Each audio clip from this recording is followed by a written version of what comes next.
Bayaran, Bohol. Gaano po ba katalas ang mata ng rabbits? Abay, kaya nilang makakita ng 360 degrees. Oo.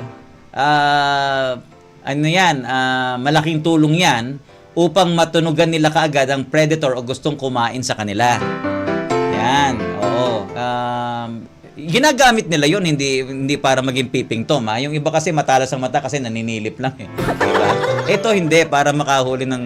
Real talk lang. Real talk lang. Alam nyo kasi yung mga peeping tom, no? Ano ba yung mga peeping tom? Yung mga mapagsamantala. Maniwala kayo sa akin, ito ha.